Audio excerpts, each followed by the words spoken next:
Assalamualaikum warahmatullahi wabarakatuh. Perkenalkan, nama saya Ahmad Masyudi. Saya dari kelas Informatika A angkatan 23 dengan NIM 2302310038. Nah, pada kesempatan kali ini saya akan mempresentasikan hasil review jurnal saya yang berjudul Sistem Monitoring Kelembaban Tanah pada Tanaman Kacang Hijau Berbasis IoT. Nah, jurnal ini ditulis oleh Hanum Fauzia, Isnanto, dan Suprayogi, diterbitkan pada tahun 2023 di Jurnal Ilmiah Teknik Mesin Elektro. Biar tidak berlama-lama, langsung saja kita masuk ke materinya. Baik, yang pertama di sini judulnya yaitu Sistem Monitoring Kelembaban Tanah pada Tanaman Kacang Hijau Berbasis IoT. Masuk ke slide 2. Di sini ada latar belakang yang dimana kelembaban tanah sangat berpengaruh terhadap pertumbuhan tanaman. Petani sering kesulitan menentukan waktu penyiraman yang tepat. Dengan teknologi Internet IoT atau Internet of Things ini, kelembaban tanah dapat dimonitor secara real time untuk efisiensi waktu, tenaga, dan air. Nah, tanah yang terlalu kering atau terlalu basah dapat menghambat pertumbuhan tanaman. Dalam praktiknya, banyak petani yang masih menyiram tanaman berdasarkan pikiran tanpa mengetahui kondisinya dari tanah secara akurat. Nah, hal ini sering menyebabkan pemborosan air dan juga penyiraman tidak merata atau bahkan tanaman layu karena kekurangan air.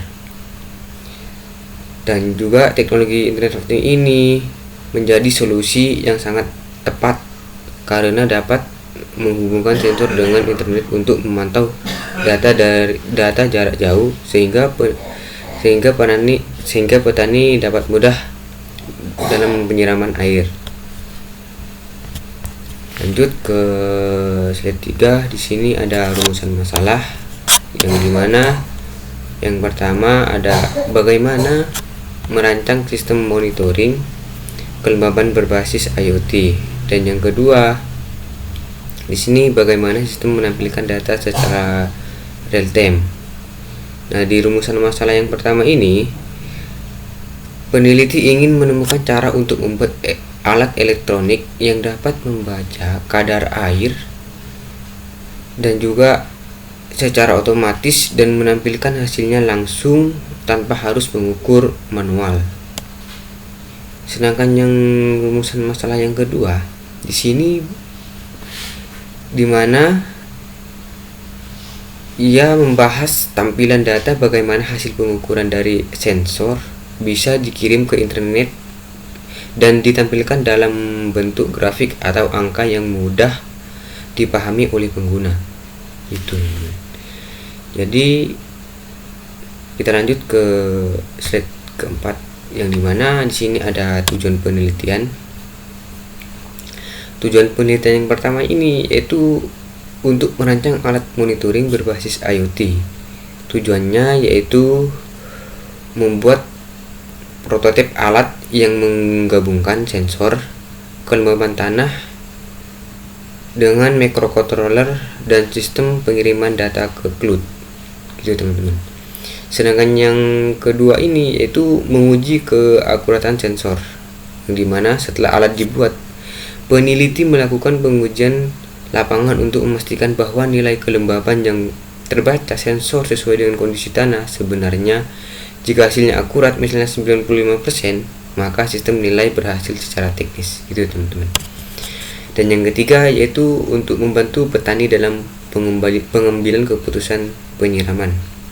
Nah, di tujuan penelitian yang ketiga ini, tujuan akhirnya yaitu agar alat ini benar-benar bermanfaat bagi para petani dan juga dapat membantu petani menentukan waktu yang untuk penyiraman tanaman kacang hijau ini sehingga tanaman tumbuh lebih baik dan air tidak terbuang sia-sia.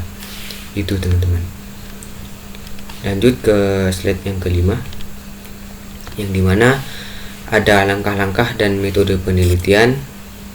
Metode penelitian yang pertama di sini ada metode yang digunakan yaitu eksperimen rekayasa sistem, dan ada langkah-langkahnya. Langkah-langkah yang pertama di sini ada perancangan hardware Node MCU ESP8266 dan juga sensor YL69 LCD. Dan yang kedua di sini ada perancangan software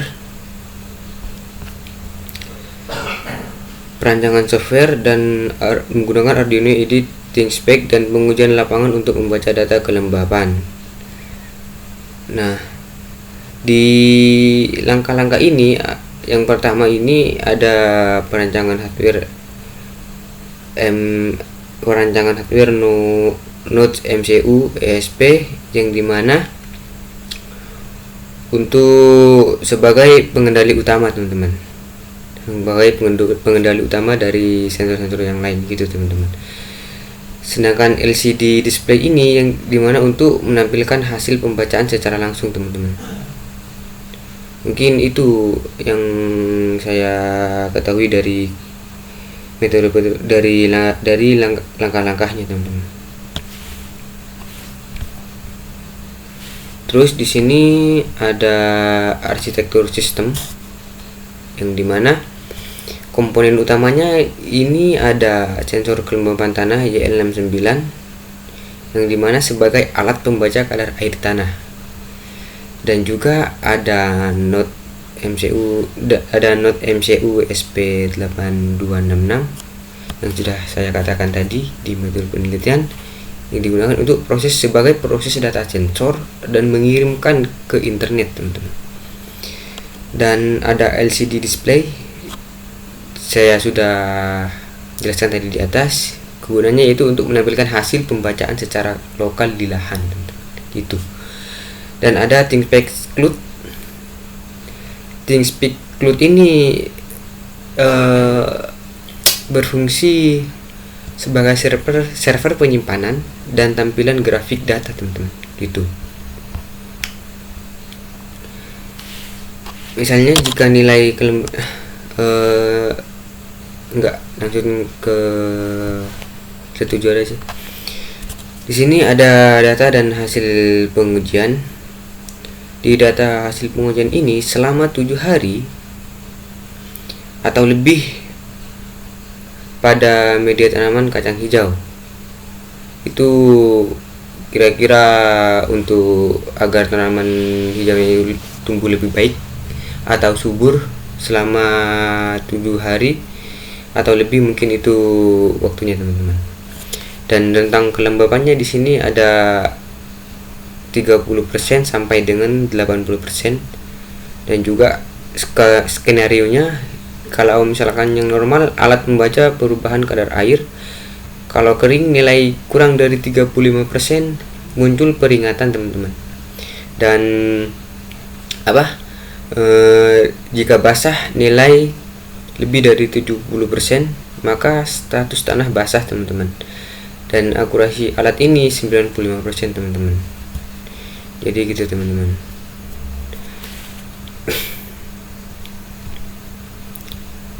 Nah, masuk ke slide yang terakhir. Di sini kesimpulannya, penelitian ini berhasil merancang dan mengimplementasikan sistem monitoring kelembapan tanah berbasis Internet of Things atau IoT yang mampu menampilkan kondisi tanah secara real time melalui website berbasis grafik. Sistem menggunakan sensor kelembapan tanah, Node MCU, dan koneksi internet untuk memantau kadar air tanah secara otomatis dan akurat. Hasil pengujian menentukan jika kelembapan kurang dari 40%, maka tanah terdeteksi basah, pompa mati teman-teman. Gitu.